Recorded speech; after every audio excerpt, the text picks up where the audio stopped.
Welcome to my channel. Hello student, Pranati academy চ্যানেলে তোমাদের সকলকে স্বাগত জানাই। এখন আমি একটি গুরুত্বপূর্ণ ভিডিও আলোচনা করতে চলেছি। ভিডিওটি স্কিপ না করে শেষ পর্যন্ত দেখবে। এটি আমার নতুন চ্যানেল, এটি প্রথম চ্যানেল। অবশ্যই চ্যানেলটিকে সাবস্ক্রাইব করে পাশে থাকবে। ভিডিওটি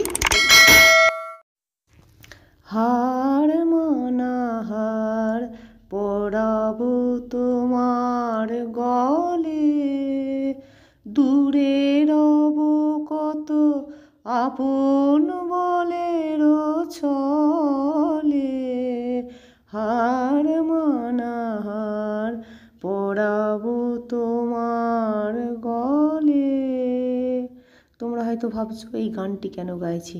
এসো তাহলে তোমাদেরকে বলি, শোনো। কঠোর পরিশ্রম মেধাকেও হার মানায়, যখন মেধা পরিশ্রম করতে ভুলে যায়। এই কথাটির মধ্য দিয়ে আমরা এটা অনুধাবন করতে পারি যে আমরা যদি কঠোর সাধনা করি, তাহলে একজন মেধাবী যে নিয়মিত চর্চা করে না, তাকেও স্বল্প মেধাবী ব্যক্তি কঠোর পরিশ্রমের দ্বারাও নিজেকে সাফল্যের শিখরে উন্নীত করতে পারে। কেমন হবে যদি আপনি কোনো টপিককে একবার পড়েই সারা জীবন মনে রাখতে পারেন? একবার কোনো টপিককে পড়েই যদি আপনি সারা জীবন মনে রাখতে চান, তাহলে ভিডিওটি সম্পূর্ণরূপে দেখতে হবে। ভিডিওটি কেবলমাত্র ছাত্রছাত্রীদের উদ্দেশ্যেই রচিত। আজ এই ভিডিওটিতে এমন কয়েকটি কার্যকরী, সহজ ও শক্তিশালী বৈজ্ঞানিক কৌশলের কথা শোনাবো, যা আপনার স্টাডি লাইফে আমূল পরিবর্তন ঘটাতে পারবে। প্রথমেই বলি, গান যেমন একটি সাধনার বিষয়, সেই রকম পড়াশোনাও একটি সাধনার বিষয়। গানের যেমন রেওয়াজ করতে হয়, সেই রকম পড়াশোনারও নিয়মিত চর্চা করা দরকার। সেই ক্ষেত্রে কতগুলি কার্যকরী কৌশল, যেগুলি আমি এখানে আলোচনা করব, সেগুলিকে যদি তোমরা অবলম্বন করো, তাহলে তোমরা সহজেই পড়া মনে রাখতে পারবে, বড় বড় নোটস খুব সহজেই মুখস্থ করতে পারবে, কোনো কঠিন বিষয়কে তোমরা দ্রুত নিজের আয়ত্তে আনতে পারবে। চলো আর বেশি না কথা বাড়িয়ে মেন আলোচনাতে যাওয়া যাক। প্রথমত, পড়াশোনার উপযুক্ত স্থান নির্বাচন। এটা একটা ভাইটাল পয়েন্ট। আমরা যে জায়গাটা পড়ব, সেই জায়গাটা যেন শান্ত, নিরিবিলি হয়। আশেপাশের কোনো আওয়াজ যেন আমাদের কানে না আসে, কারণ আশেপাশের আওয়াজ আমাদের কানে এলে পড়াশোনার ডিস্টার্ব হয়। তাই আমরা এমন একটা স্থান নির্বাচন করব, যেখানে আমরা নিশ্চিন্তে মন দিয়ে পড়তে পারি। পড়ার সময় আমাদের আশেপাশে যেন ফোন, টিভি, ল্যাপটপ বা কম্পিউটার এগুলি না থাকে। এতে আমাদের পড়াশোনার ব্যাঘাত ঘটতে পারে। দ্বিতীয়ত হলো জোরে জোরে পড়ার অভ্যাস। আমরা অনেকেই জোরে জোরে পড়ি, আবার অনেকে আস্তে আস্তে পড়তে ভালোবাসি। সেক্ষেত্রে যারা জোরে জোরে পড়ে, তাদের পড়াটা খুব তাড়াতাড়ি মুখস্থ হয়। কারণ আমরা যখন পড়ি, তখন আমাদের চোখ, কান, মস্তিষ্ক, প্রতিটা ইন্দ্রিয়ই কিন্তু অ্যাক্টিভ থাকে।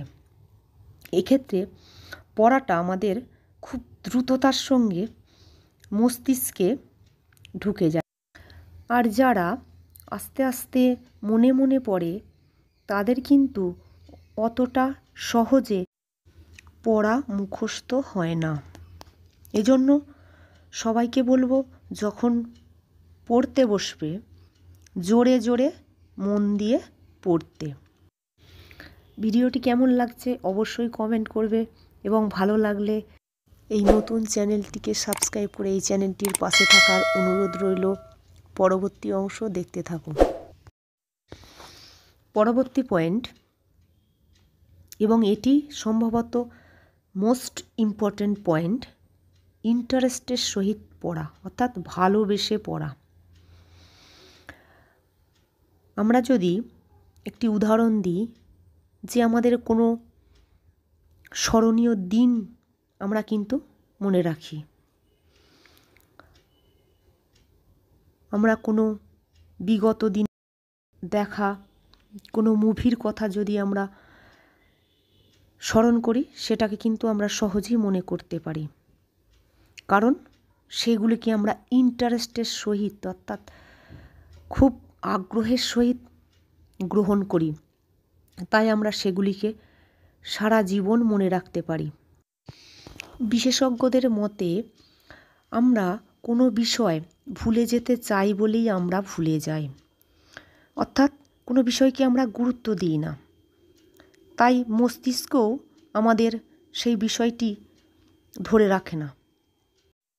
তাই সকল ছাত্রছাত্রীদেরকে বলবো, মন দিয়ে আগ্রহের সহিত ভালোবেসে পড়াশোনা করা, তাহলে দেখবে পড়াটা খুব সহজেই আমাদের আয়ত্তে চলে আসবে, এবং বিষয়টাকে ভালো করে বোঝার চেষ্টা করা, অর্থাৎ বুঝে বুঝে পড়া। এটা করলে আমাদের বিষয় খুব তাড়াতাড়ি মুখস্থ হবে। চতুর্থ পয়েন্ট, পড়াটি খাতায় লেখা। পড়ার পর পড়ার বিষয়টিকে যদি আমরা খাতায় লিখি, তাহলে পড়াটি নির্ভুল এবং নিখুঁত হওয়ার সম্ভাবনা থাকে, এবং তাড়াতাড়ি মুখস্থ হয়ে যায় এবং দীর্ঘদিন তা মনে থাকে। তাই আমরা ছাত্রছাত্রীরা চেষ্টা করব কোনো বিষয় পড়ার পর সেটিকে খাতায় লেখার। পঞ্চম পয়েন্ট, পড়ার উপযুক্ত সময়। সেক্ষেত্রে আমি বলবো সবথেকে ভালো সময় হলো ভোরবেলা পড়ার অভ্যাস। বিজ্ঞানীরা প্রমাণ করেছেন যে ভোর 4টে থেকে সকাল 8টার মধ্যে পড়াশোনা করলে সেই পড়া সবথেকে ভালো মুখস্থ হয়, কারণ এই সময় মস্তিষ্ক সবচেয়ে বেশি সচল থাকে। তবে আমি এক্ষেত্রে বলবো যে যেটাতে বেশি স্বচ্ছন্দ ফিল করবে সেই সময়টাইতেই পড়ার চেষ্টা করবে, কারণ অনেকে দেখি রাত্রির বেলায় পড়াশোনা করতে ভালোবাসে, আবার অনেকে ভোরবেলা। তবে ভোর 4টা থেকে সকাল 8টা পর্যন্ত পড়া সবচেয়ে ভালো। 6 নম্বর পয়েন্ট, পড়ার মাঝে মাঝে বিরতি নেওয়া, অর্থাৎ পরিমিত বিশ্রাম। আমরা একটানা কেউই ধৈর্য ধরে পড়তে পারি না, বাচ্চারা তো নয়। সেক্ষেত্রে আমরা চেষ্টা করব 15-20 মিনিট পড়ার পর 5 মিনিট বিশ্রাম নেওয়া।